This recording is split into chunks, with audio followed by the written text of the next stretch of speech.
Hey Firuz, thanks for that job interview. Fingers crossed, I've got a good feeling about it. My pleasure, mate. How was the interview? Did they ask a lot of questions? Yeah, interview was fine. We went for lunch afterwards, which is a good sign. But that was the moment I felt really awkward. What? Why is that? Well, they started talking about personal investments and all, and to be honest, I have no idea about it. Investment always seems like a casino to me. Mate, do you mind explaining to me about investments? Yeah, sure. We can certainly do this. But I would like to introduce you to Yuko. She's an independent financial advisor. Her actual job is to advise people where and how to invest the money. Hi Eugene, I'm Yuko. Nice to meet you. How can I help you? Hi Yuko, nice to meet you too. Well, to be honest, I don't even know where to start. So many questions and it's all a bit of a mess. Okay, no worries. Then how about I try to explain to you point by point to introduce you to the world of investment and to show you how it is essential for your financial wealth. Lovely, I'm all ears. Alright, so let's take a look at what is personal investment in the first place. Personal investment is putting the money from your salary on a regular basis for a specific goal.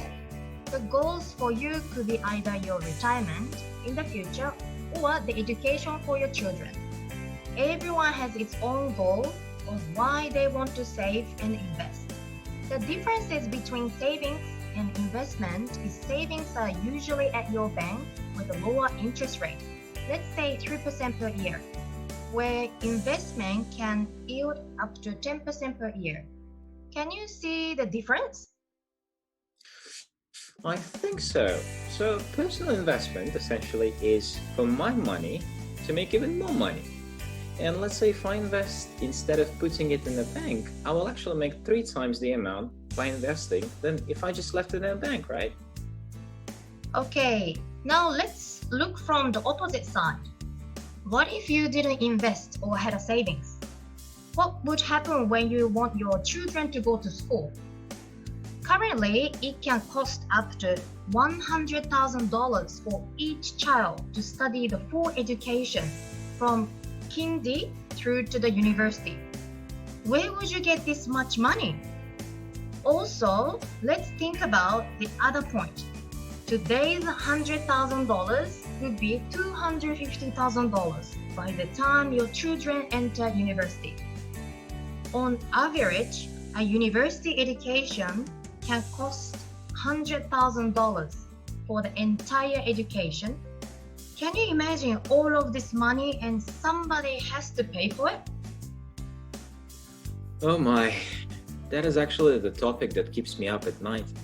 And I always thought that the answer to this would be, to get a good job with a good salary, high salary. But in this economy, it is getting tougher. So actually, investment could be a solution to my sleepless nights. Also, can you tell me what are my options for investments now?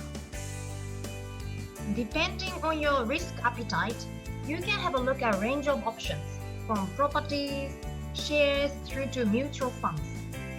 Let's have a look at each one of those options separately to give you an idea of what they are. Property is the usual choice for those that want the security of their investment without much of risk. Depending on the country you buy the property, you can be a winner, but regardless of where you get it, it always seems a safe bet as the properties tend to be more stable than other investment options. And on average, can provide you 10% per year for long investments. Given that the current interest rates on the mortgages are relatively low and the rents are going up, in this space, you can bet your money on it. So, what do I do with this property again? Do I live in it?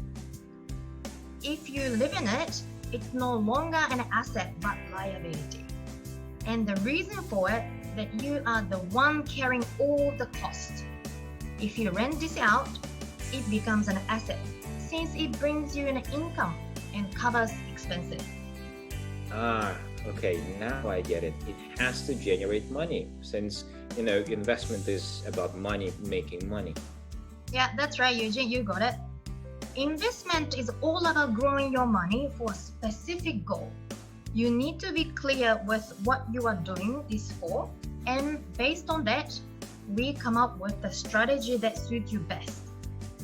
All right, so what other options are there?